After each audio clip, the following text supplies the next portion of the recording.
Welcome, curious minds, to another deep dive.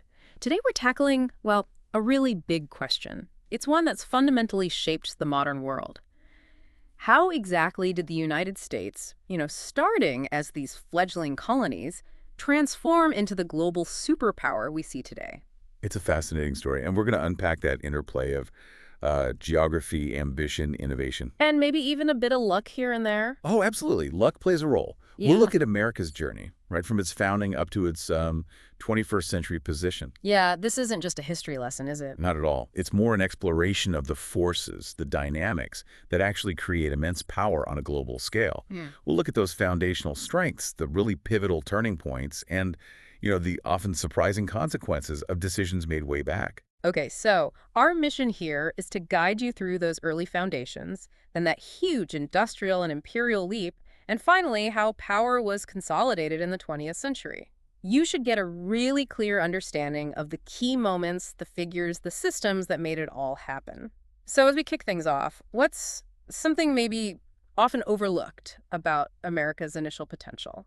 That's a great starting point because I think people sometimes assume it was just, destined to happen. But what's truly fascinating is how many advantages were sort of baked into its geography right from the start. Right, the land itself. Exactly. The U.S. was blessed with this massive, incredibly fertile landmass, and it was just bursting with natural resources, timber, coal, iron, later oil, huge areas of arable land. And you can't ignore the rivers, especially the Mississippi system. Oh, definitely not. It wasn't just a river. It was basically a natural superhighway for trade, wasn't it? Connecting that whole interior heartland straight out to the Gulf and global markets. Its importance is, yeah, Yeah. hard to overstate. And if you zoom out a bit, think about the geographic insulation. Flanked by oceans. Right. The Atlantic, the Pacific, and relatively stable neighbors, Canada and Mexico, compared to Europe, which was Right. constantly dealing with invasions and huge defense spending. The U.S. largely avoided that. For centuries, yeah. It allowed this intense inward focus on growth, on development, less distraction from external threats. Plus, you mentioned the land, but also the diverse climate. From the Midwest breadbasket to southern cotton fields that supported incredibly varied agriculture, crucial for early economic stability. Hmm. So, geography, okay, a remarkable head start. But potential is one thing. It was the people and their ideas that started turning it into actual power, right? Absolutely. And you have to look at the U.S. Constitution. Yeah. Ratified 1788. It wasn't just a document. It created a surprisingly flexible yet stable system of government. Hmm. It balanced federal power with individual liberties in a way that, well, it fostered unity, but also really encouraged innovation. And the Bill of Rights, that acted like a kind of magnet, didn't it? A powerful one. Drawing waves of immigrants looking for freedom, opportunity. That influx, Irish Germans in the 19th century, others later brought vital labor, new skills, fresh ideas, really fueled creativity. Yeah. Now, we absolutely have to acknowledge this period also saw immense tension and, frankly, exploitation. Enslaved African Americans, the displacement of Native Americans. That's a critical and tragic part of the story. It's inseparable from the story of expansion. And it raises a question about that cultural ethos, the American dream. Mm-hmm. The idea anyone could rise through hard work. How much do you think that idea itself drove entrepreneurship, drove risk-taking from, say, homesteaders pushing west to merchants building trade networks? Or was it more narrative applied later? That's a really interesting point. I think the belief in it, whether fully realized or not, certainly motivated countless individuals. Think about the sheer audacity of westward expansion. And speaking of expansion, the Louisiana Purchase in 1803. Just monumental.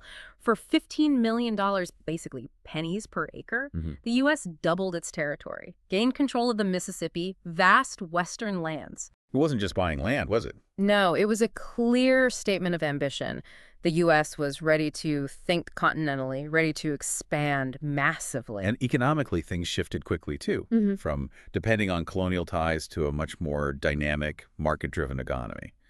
You mentioned cotton in the South, powered by enslaved labor, tragically, but it made the South a huge global economic player by the 1820s. Though at that terrible human cost. A horrific cost, yes. And then the infrastructure started to follow. Things like the Erie Canal, completed 1825, those early railroads. They started connecting markets, making trade faster, cheaper. Laying the groundwork. Exactly, laying the essential groundwork for the industrial boom that was coming. So by the mid-19th century, you have the land, the people, the systems. The potential is enormous. Right. But huge internal divisions, especially over slavery, were just simmering. threatening to tear it all apart. which led inevitably to the Civil War, a brutal, agonizing test. But paradoxically, the outcome, the Union victory, actually set the stage for an even more rapid ascent. It preserved the nation? Yes, but it also dramatically accelerated industrialization. And this is where things get really interesting, the scale of it. Mm-hmm. The North's factories, first steam, then electricity just started churning out goods, unprecedented rates. By the 1880s, the U.S. is a world leader in steel, textiles, machinery. The speed is just staggering. And think about the railroads again. The Transcontinental Railroad, completed 1869. That didn't just link East and West physically. It created a single market. A unified national market, exactly. Railroads were like arteries moving goods, yes, but also ideas, people, capital, really knitting the country together. And then you have this explosion of American ingenuity. Edison, Bell, turning inventions into whole industries. Yeah, think about the light bulb, the telephone, transformative technologies. And the result, by 1900, the U.S. was producing more steel than Britain and Germany combined. Which is just an astonishing leap in a few decades. Yeah. So this industrial muscle gives the U.S. huge economic clout. But pretty soon, it became clear it needed a bigger stage, to flex it. Right. That idea of manifest destiny, that the U.S. was sort of destined to expand across North America, that had already driven westward expansion relentlessly. By the 1890s, the physical frontier is declared closed.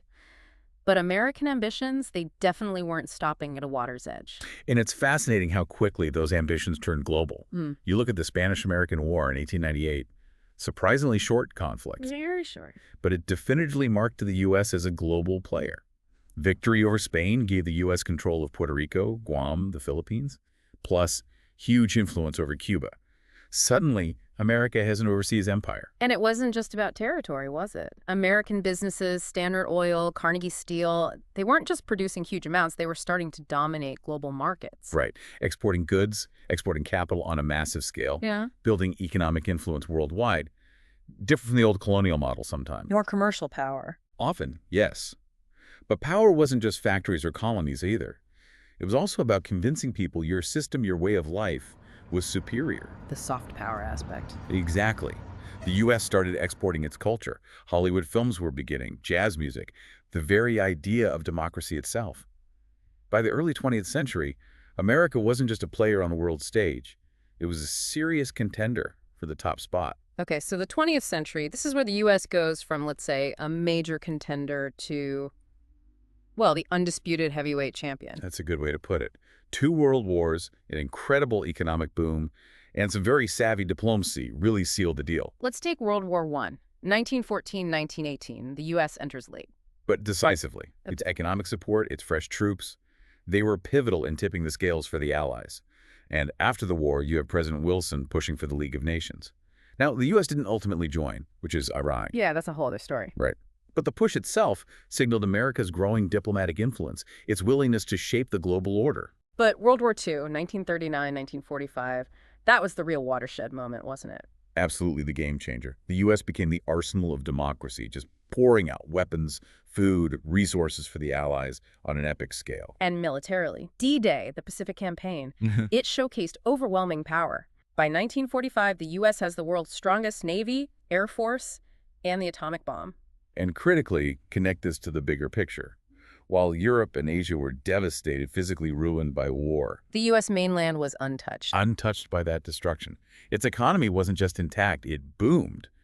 Producing, I think the figure is, an astonishing half of the world's manufactured goods by the late 1940s. Half the world's goods. That post-war advantage was just unparalleled, a unique position in history. So the wars demonstrated the sheer strength, but what came next really cemented that global leadership role, didn't it? Yes. The structures put in place. Think Bretton Woods, 1944.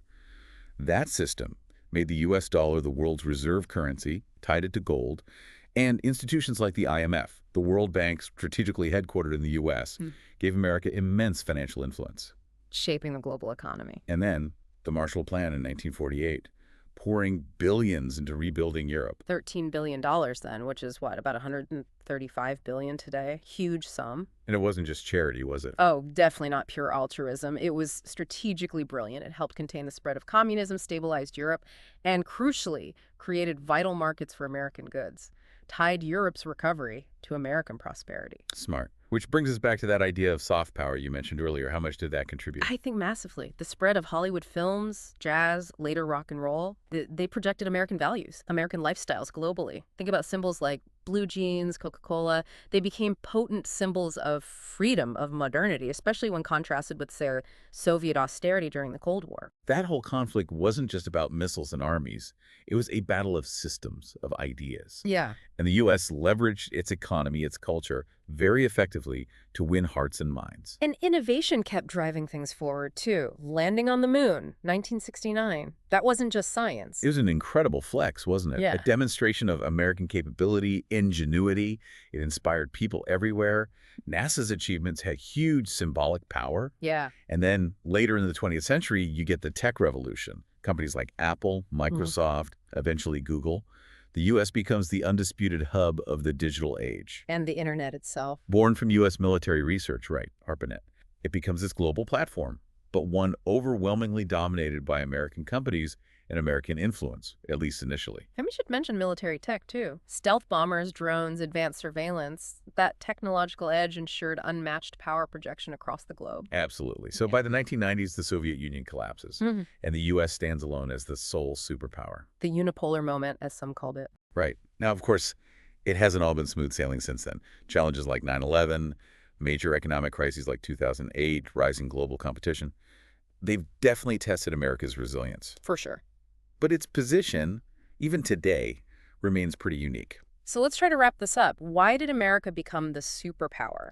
When you boil it down, it seems like this compelling mix of factors all woven together. I think that's right. Geography gave it this undeniable head start. Resources, space, that natural safety buffer. Then it's people. Diverse, incredibly ambitious, relentlessly innovative, building this dynamic, powerful economy. And its system of government. Flawed sometimes, definitely, but proving remarkably adaptable over time, providing that framework of stability and flexibility. And finally, that consistent ability to project power, whether it's military might, clever diplomacy, or just the sheer influence of its culture. That solidified its leadership role. Yeah, it didn't just project might, did it? It sold a vision. The American dream, democracy, individual freedom. Ideals that resonated deeply around the world, attracting talent, attracting allies.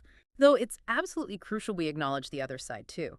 Persistent inequality, controversial foreign interventions, those deep internal divisions that continue today. Definitely part of the complex picture. Yet, maybe a core part of the story is also that remarkable ability it's shown time and again to sort of reinvent itself, to adapt. That's kept it at the forefront. Which leads to a really important question for you, our listener, to think about. In today's world, you see rising powers like China, India. What do you believe is next for America's global power? Does its history of adaptation mean continued dominance, or are we genuinely on the cusp of a new, maybe more multipolar era, something worth mulling over? That's a great question to leave people with. Thank you for joining us on this deep dive into America's rise to superpower status. We really hope you feel more informed, maybe more intrigued, by all the forces that shaped this incredible journey. Just think, we talked about the Louisiana Purchase doubling U.S. territory for just $15 million. Pocket change almost. And how by 1945, the U.S. economy was producing literally half the world's goods. Astonishing numbers. And here's a fun fact to leave you with. That term superpower, it was actually coined during the war in 1944 by a guy named William T.R. Fox, describing the U.S., the USSR, and interestingly, Britain at the time, shows how perceptions were shifting. Huh. I didn't know that included Britain originally. Interesting. We would genuinely love to hear your thoughts on all this. What do you think was the single biggest factor in America's rise? Was it the geography, the innovation, maybe something else entirely? Let us know. And please don't forget to subscribe for more deep dives into fascinating topics like this one. You can also check out our website for additional sources and bonus content. If you want to explore further, books like The Rise and Fall of the Great Powers by Paul Kennedy, or for a different perspective, Howard Zinn's A People's History of the United States are great places to start. Until next time, keep questioning, keep learning,